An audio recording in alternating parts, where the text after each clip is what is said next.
Thank you.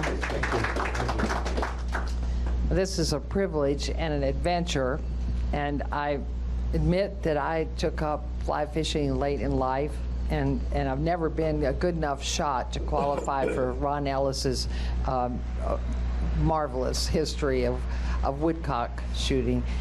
So I'd just like to offer my thoughts about angling and about the whole idea of being in the wild. And I think in a time of loss and a time of uncertainty, and that seems to continue all the time, we realize that we live in the matrix of a live nature that is not separate from us, and that we do not dominate. And I've loved hearing reading all three of these books. I'd like to spend a lot more time with each one. John Maclean was a very distinguished financial journalist in Washington. Meanwhile, he had his feet in the Blackfoot River in Montana. And I believe, is that right? Close enough. And I think that what this describes is the bifurcation of work and really knowing who we are by having our feet in the river. And the river is the continuity. I believe that we share those opinions, at least having read these books. John Maclean's Home Waters is a sensitive and poignant look at his family and how they relate to each other, but also how the rivers and the wonderful adventure of fly fishing has fit. And so, John, would you like to begin? Just tell us. I'd be happy to, sure. Nan's right that I didn't spend my entire life with my feet in the river, but part of me was always there. I worked for the Chicago Tribune for 30 years, and most of that in Washington, D.C., and most of that as the diplomatic correspondent, and used to fly around the world with Henry Kissinger on his shuttle diplomacy. I was told at the time, and I was the youngest one of the 14 regulars who made the plane, he said, "This is the high point of your career. You're never going to do anything that will top this." We were on the front page of every newspaper in the world every day during the shuttle diplomacy. And I had this nagging feeling in the back of my mind, no, it's not. No, there's something better to come. And the reason I felt that way, and the reason I was right, is that I grew up in Montana in the summers at our family cabin there at Seeley Lake, and fished the waters around there, including the Blackfoot River. And this was always presented to me as a mystical connection, and it always stuck, and it was something I always wanted to do. And after 30 years in the newspaper business, I quit. When I was pretty young still, I was 52, had a couple of kids in college, and a lot of working years ahead, so I took a chance. But it got me back to the West, and it got me back on the rivers. One of the first things I did when I started doing research in the West on fatal fires was to use fishing as a restoration of the mind and spirit. And it works that way, and it had always been there. Things that had connected me to it my entire life reappeared, kept reappearing. In Home Waters, I've just discovered this year, more than a year after the book came out, that the story by Ernest Hemingway, Big Two-Hearted River, that put me on a course to be an outdoor writer, if you want to call it that, is echoed in Home Waters in some kind of eerie ways. There's actual dialogue from Big Two-Hearted River that popped up in the principal anecdote in Home Waters. And I didn't plant it there. A friend of mine uttered a line from Big Two-Hearted River, which he'd never read. When I caught a great big rainbow, he said it looks as big as a salmon. And there's a line just like that in Big Two-Hearted River when Nick Adams sees his big fish. He said it was as big as a salmon. And when I pointed this out and read it to my friend a couple of weeks ago at our cabin in Montana, he almost fell out of his chair. I mean, so these things stick with you, and there's a reason they do. A phrase from a couple of essays that I'm writing about Big Two-Hearted River, I've tried out on fishermen. And I said, oh, well, what's that story about? He said, it's about the restoration of the spirit by fishing. And they just stop and say, yeah, that's it. That is exactly how I imagine all of us feel, and it is that continuity that keeps on, and it's millions of years and probably the last ice age for the Blackfoot, and you feel as if you're in the what I would like to call the matrix, because that's what we live and breathe in. We just forget we do. So I would like to ask Ron Ellis to talk about his new book, which is called Yonder. And I love the piece by Robert Penn Warren you used as an epigraph that is stepping into timelessness. Exactly. And you have written this wonderful book that was so well received, Kogan's Woods, and now this is the Yonder it follows it. And we all have heard our elders say, you know, it's the out yonder. It's what's the mystery is and what we appreciate. Meanwhile, I don't know which of you said, it's all thumbs trying to change the fly in the middle of the river.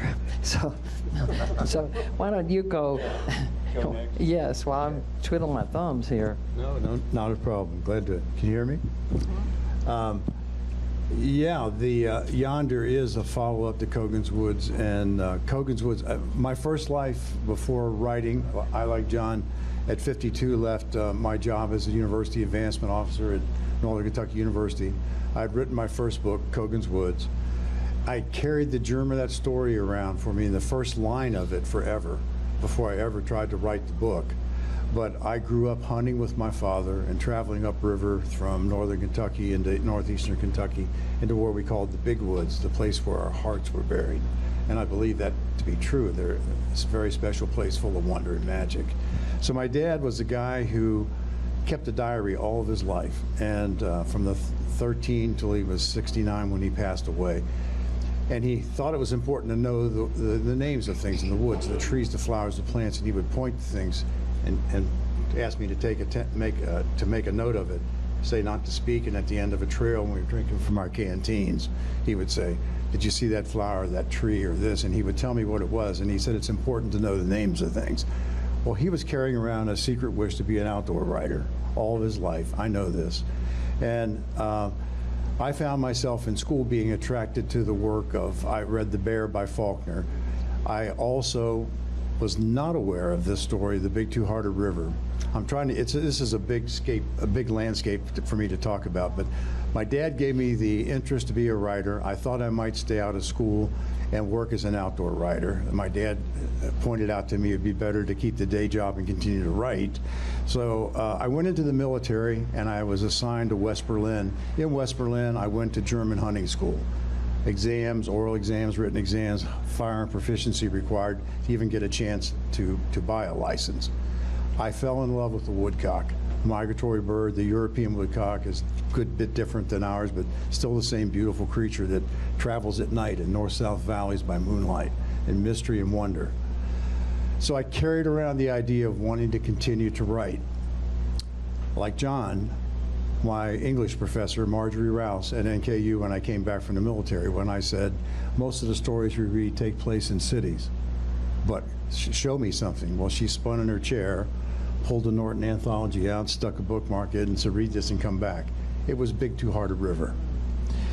So that simply after I read it assured me that I was on the right path to want to become a writer. It would be a long time before that happened, roughly 26 years.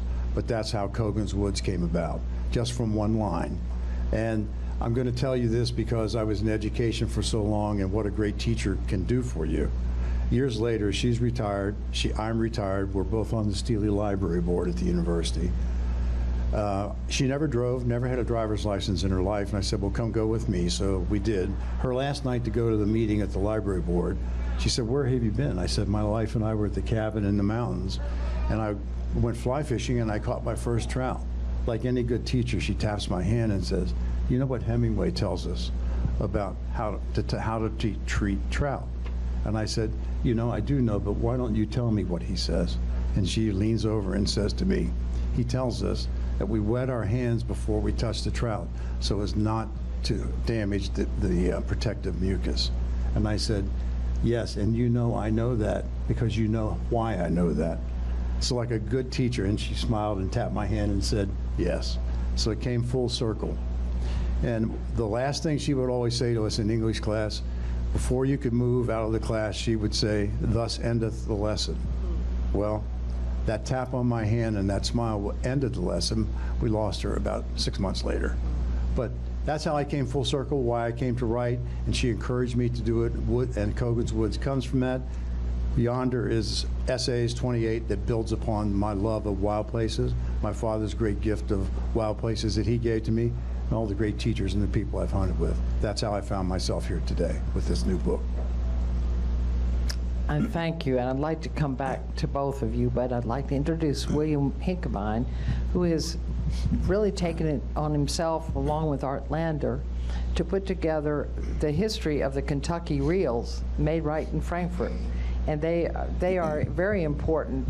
And would you comment on this collection? Thank you, Miss Lampton. A lot of people don't know the story of the Kentucky reel. The Kentucky reel, as it is called, was a creation of early frontiermen who were silversmiths and watch repair people and gunsmiths back in the day, starting at about 1810. And they simply took the thoughts of taking gear works out of a watch and putting it in a fishing reel. Thus, you are able to reel the reel in 4 times. The line spool would come 4 times with each crank of the handle. So it's kind of a duh moment, like when people put wheels on a piece of luggage, right? And so this was first done by a gentleman named George Snyder in Hopewell, Kentucky, which is now Paris, Kentucky, in about 1810. He was the president of the Bourbon County Anglers Society, and he made about, well, there's 11 of them known to exist today, and they were the first early American multiplying fishing reels, which then led to about 10 craftsmen that made them across Kentucky for the next 120 years. And during that time, from 1810 until the early 1900s, you saw the transition of sustenance fishing on the frontier to gentlemen's sport fishing for the bass in Kentucky. And with 39,000 navigable miles of waterways in Kentucky, it was a fisherman's paradise. So these reel makers created the first reels, and along with that, they improved them over the years. There's about 10 makers again, and these older handmade reels are highly collectible. So many of them can still be used today. That's the precision in these pieces of art. And then later in the era, some of their children made some of these reels, and then they were sold off to big brand names who then manufactured them in large factories up in New England and stamped them out by the thousands. But it's the old, fabulous, handmade Kentucky reels that are highly collectible, hard to find, and I think they're just a work of beauty. So Mr. Meek was the jeweler before Mr. Milam joined him? That is correct. In 1835, Judge Mason Brown, the son of the first senator in Kentucky, John Brown, he came to the jewelry and silversmith shop of J.F. and B.F. Meek in Frankfurt and had an old reel that was probably British or maybe one of George Snyder's early ones. And he wanted to come there first to have it repaired. Instead, he impressed upon the Meeks to create a new reel for him. And they were up for it because they were such craftsmen. And they didn't have the tools, so they had to take the about 80-mile round trip on horseback, I suppose, to Danville, where the only gear cutting machine was in the state.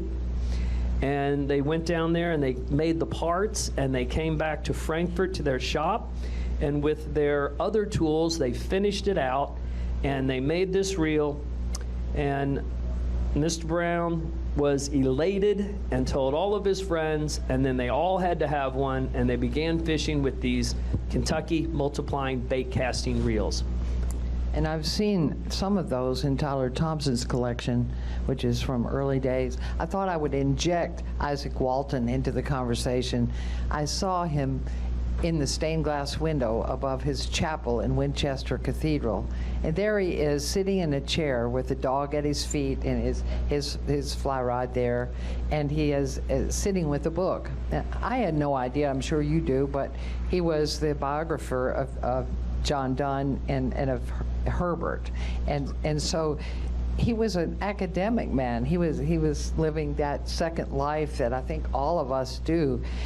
And the question is, how do we work and understand how to get better at this amazing art of being part of a stream? And the salmon, I think, are between 70 and 100 million years on this continent. And I have tried and tried to become a good salmon angler, and I don't think I'll ever make it because they are really, really smart.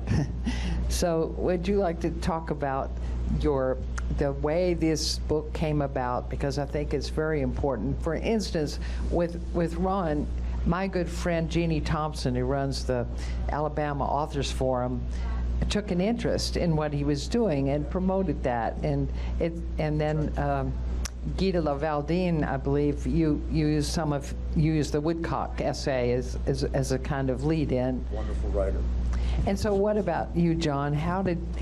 You had a big thing to do because your father wrote this book later in his life, The River Runs Through It, and I would think, even though you were a very distinguished financial journalist in Washington for so many years, how did you have, it's courage that it takes to write this book?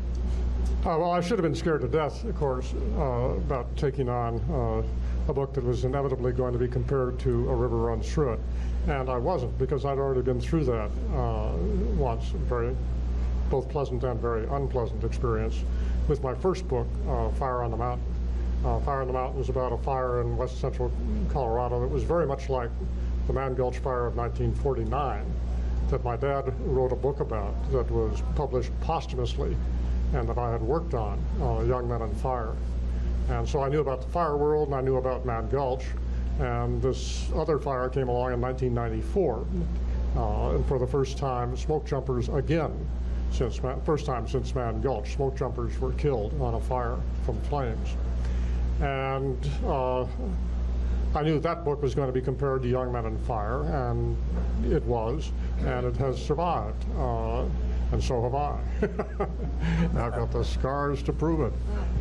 It wasn't always pleasant because people can be very ugly about that. For some reason, it really pisses people off when you are the son of an author and you write a book. It doesn't when you're the son of a grocer and it's Tony Gorgonzola and Sons on the side of the truck and everybody says, "Oh, isn't that wonderful? Tony's boy is out there doing the job." Anyway, as I say, I'd survived all that, so I knew what was coming. And it's funny how it started, because this was not a book that I sat down and said, boy, I'm going to really write that book, and I really want to do it. I had a fishing experience on the Blackfoot River that was extraordinary.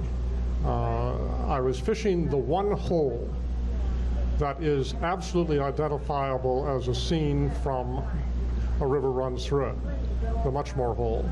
There are about 3 fishing scenes on the Blackfoot where you can try to match up the words to the water.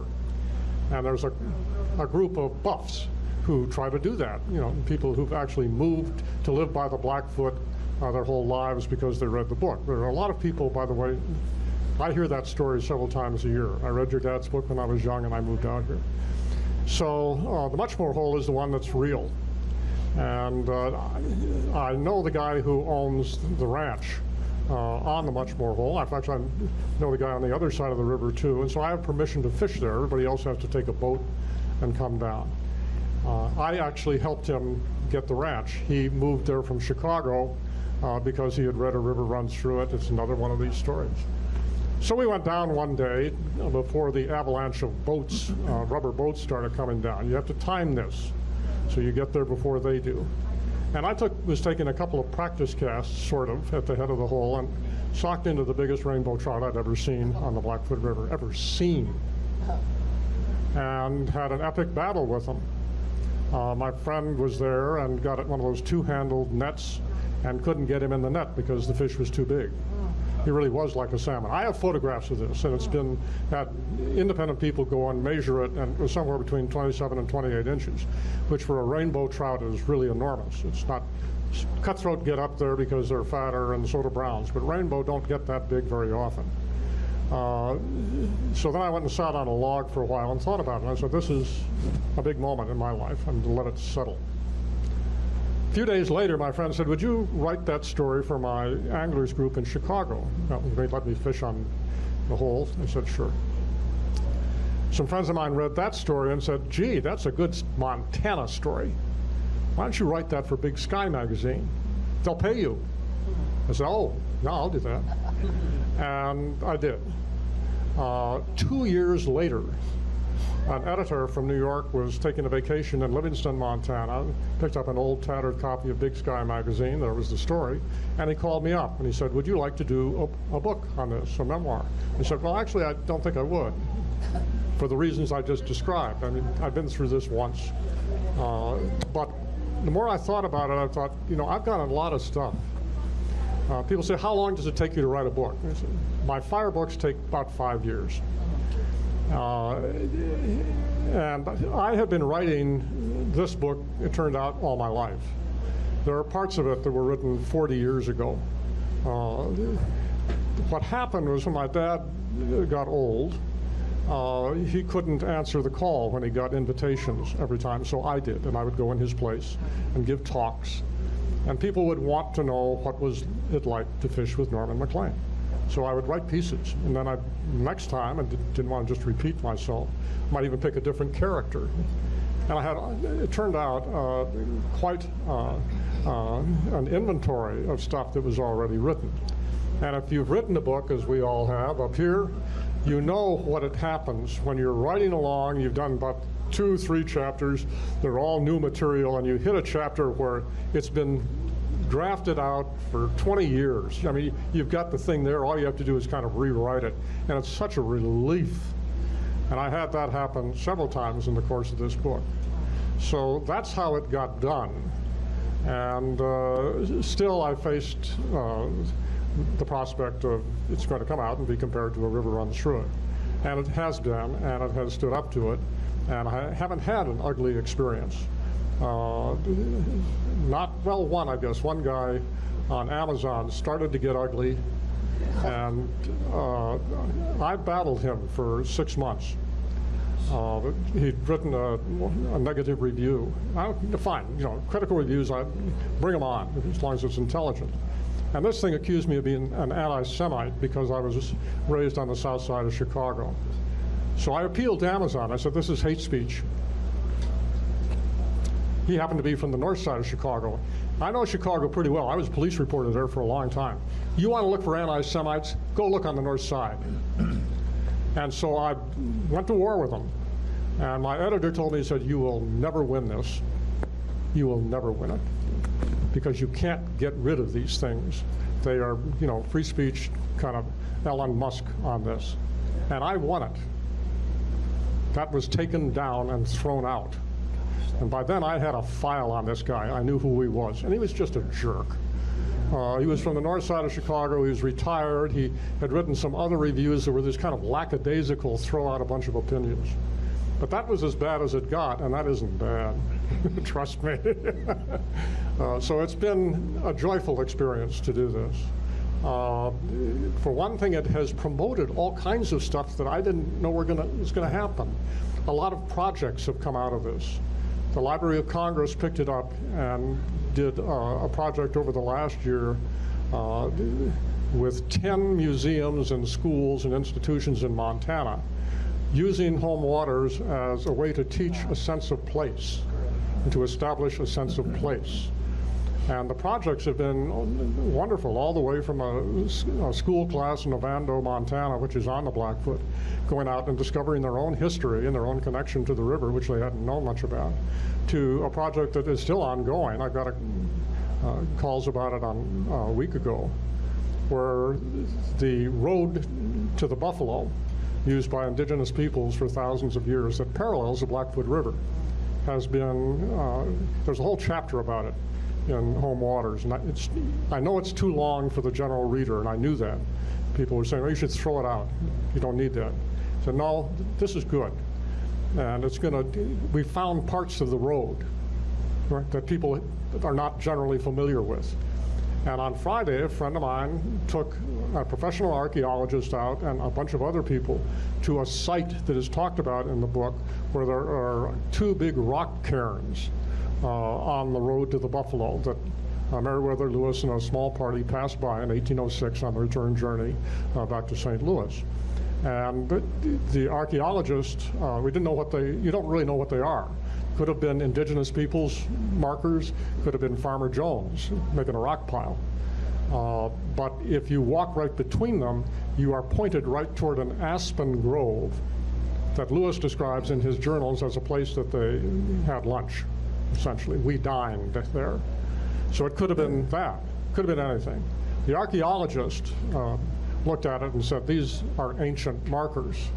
The lichen on these rocks is hundreds and hundreds of years old. So these are indigenous people's markers. And we found other sites too, as a consequence of the book. That's just one of about a dozen things that have come out of the book. And instead of being, you know, me getting beaten over the head again for being Tony Gargonzola's son on the grocery truck, I'm having a wonderful time with this. And did in Kentucky the other night at the Arts Center, where a dance class did a 15-minute dance based on the themes of Home Waters and A River Runs Through It. You know, how's that going to work out? It was magnificent. The audience went wild for it. I took with the audience after they were done with it, and you know, I know what it's like to get an audience. You gotta warm them up. You're gonna have to do a little work here to get them going. These people were sailing. They were so happy. Fantastic. And so was I, and so was everybody. Mark Nykirk has put this whole thing together. Ron Ellis was there, and we're still glowing from that. So this is my happy place.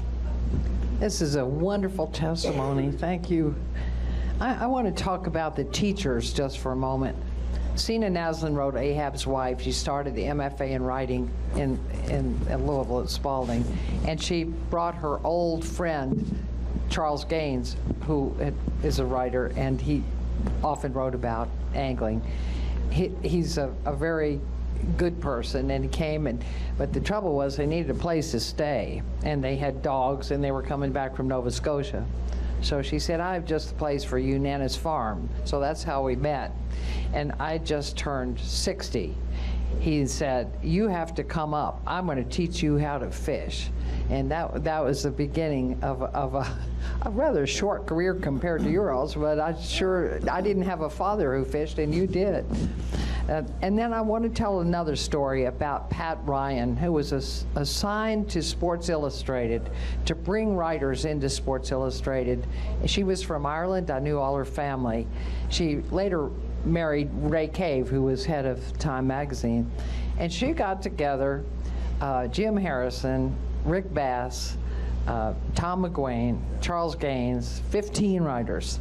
And they were debuted in Sports Illustrated. Well, that led to as many things as you've talked about, wonderful other magazines, and then books, and then just one wonderful explosion of talent.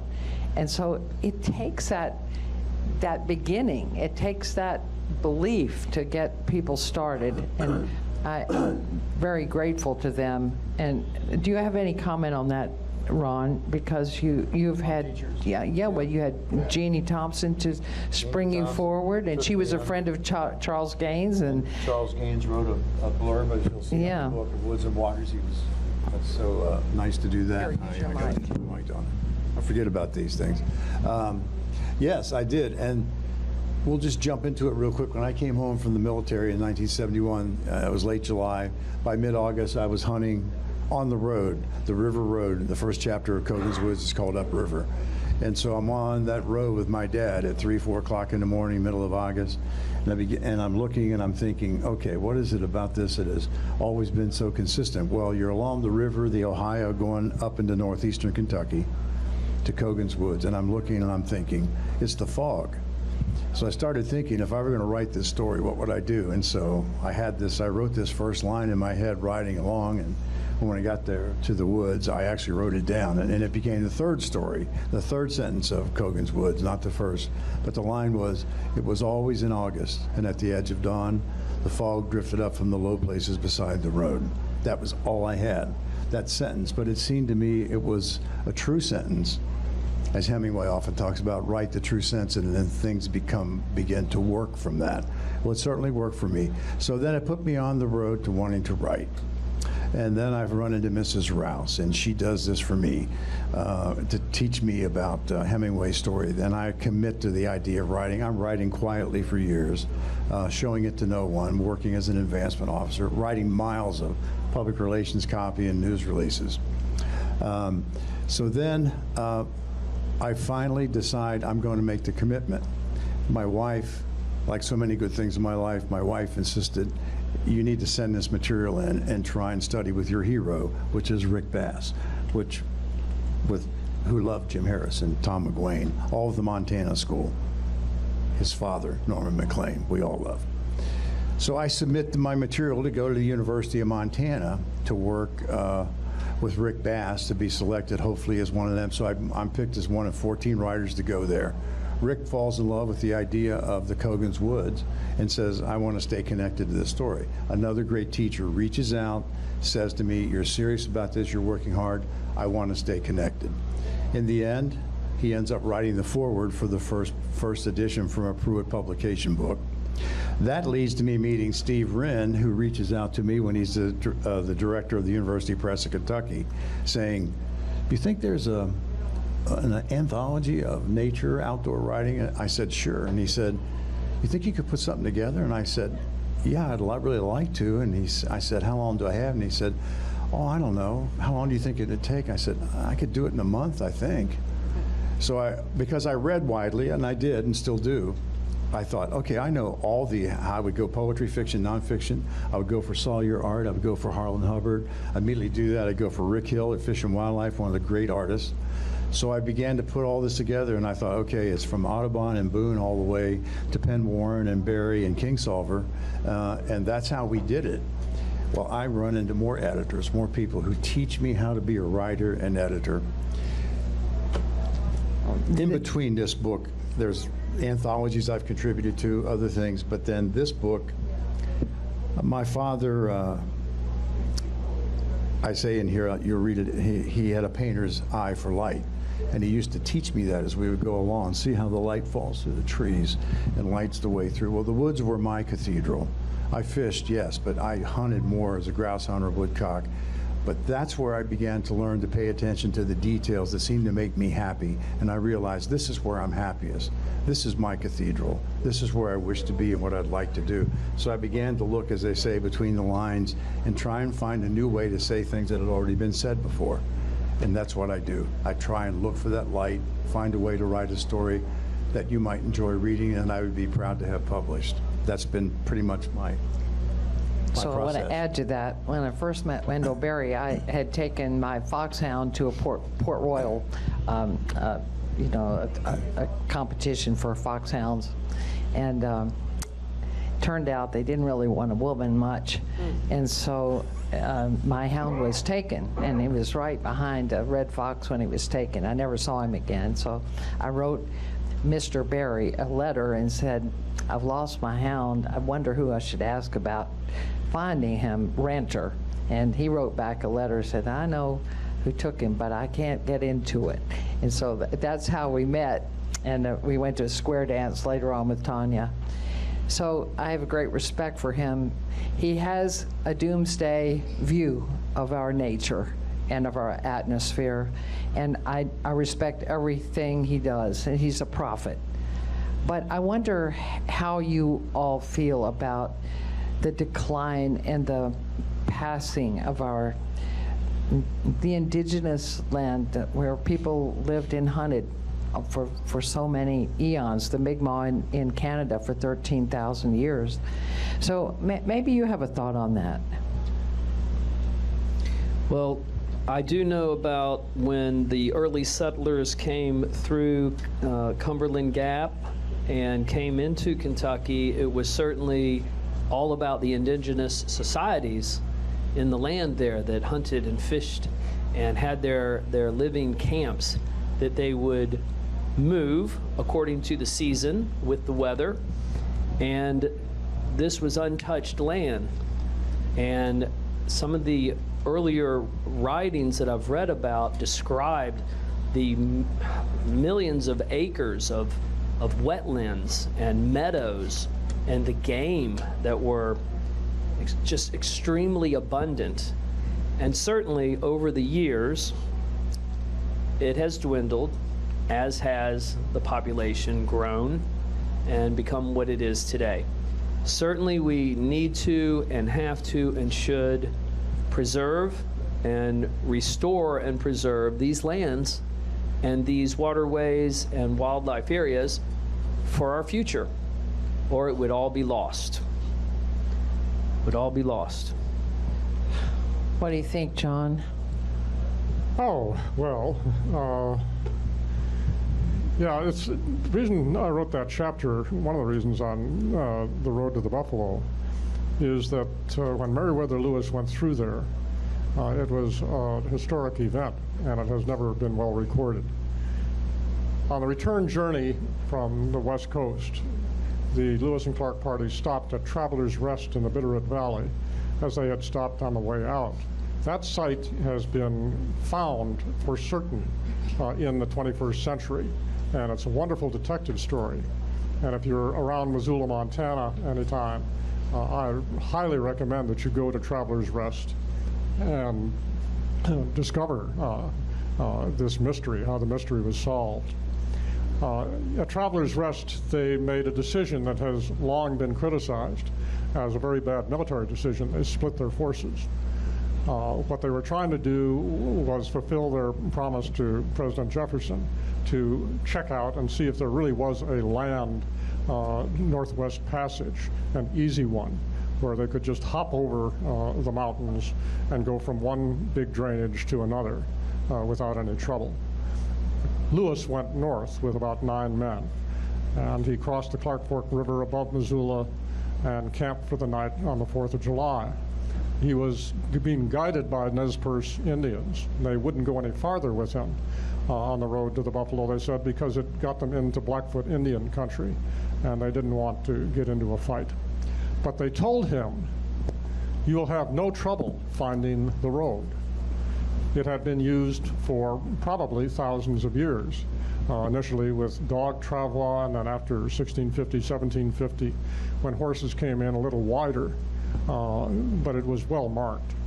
And in fact, they didn't have a problem with it, and I wish that they had been a little more careful about describing exactly where they were, but there are sites along there that you can identify. The moment that they put their feet and their horses' hooves on the road to the Buffalo, a culture that had prevailed for thousands of years began to vanish.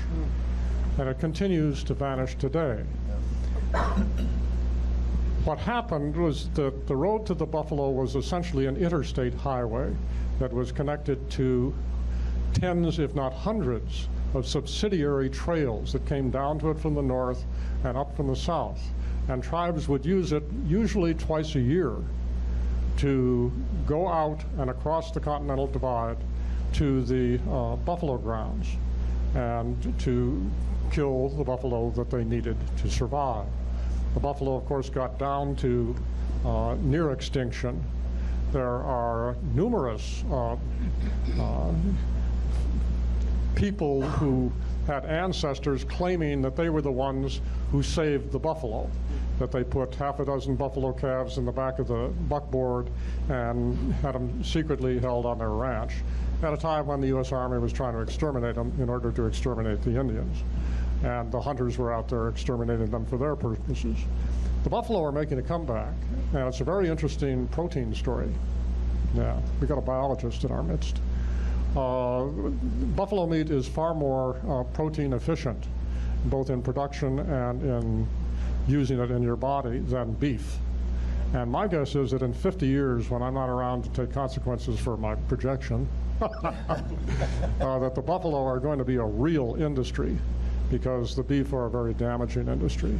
So that would be a case where you see the indigenous people's life disappearing with one footfall. It's over.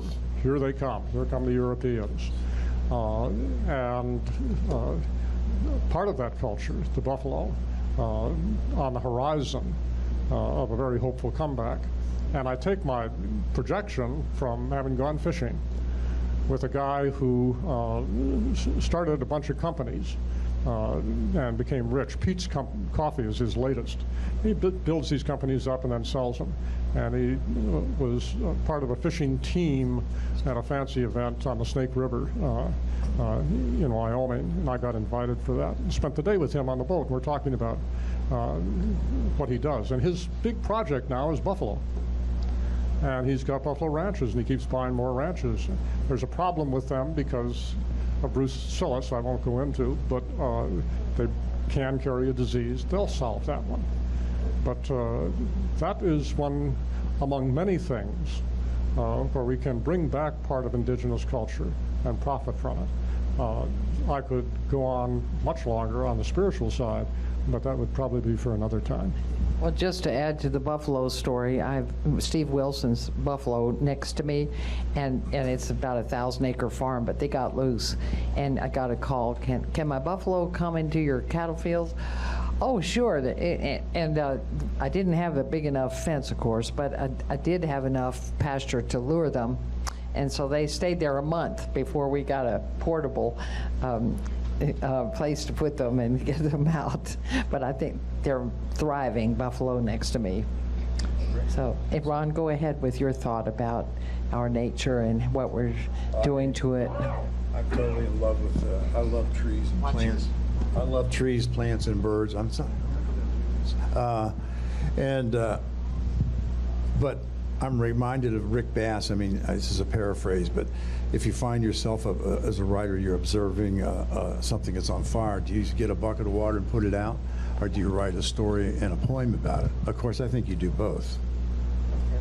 Right? And so that's what we all do, is to shine a light on what's of value to us, what's important. We're all so deeply connected through nature, and so many people do not get or understand or choose to stay blind to that. I was just reminded and was too obtuse to really what it meant was questions and answers. So you may enter in. Yeah. Mark is on the board of University Press of Kentucky and a very key figure in that. And so, Mark, would you like to mention something? You can have my mic. Ask a question? Or answer questions or speak about or books. speak about it. Yeah. Actually, I'd like to ask a question if I could.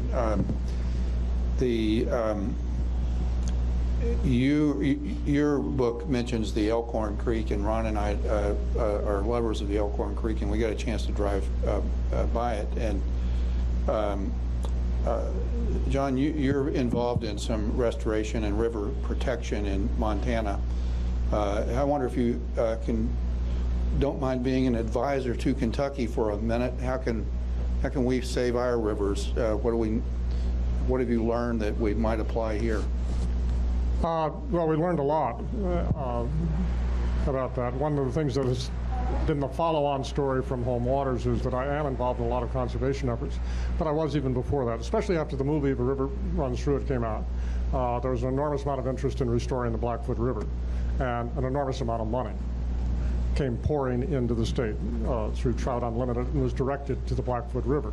It finally got so overpowering that people on the Smith or on the Bitterroot River were saying, on the Trout Unlimited groups there were saying, hey, you know, you're starving us, stop, give us some dough. But a couple of things happened there that do have a lot of national application. There were two citizen groups that were involved in that, the Blackfoot Challenge and the Blackfoot chapter of Trout Unlimited. And they were deeply connected to the people who owned and had pecuniary and family interests in the Blackfoot Valley and the banks of the Blackfoot. These are farmers and loggers and miners and people who sell bullets and potato chips. I mean, they're the people who depend on this. And that's where the connection was.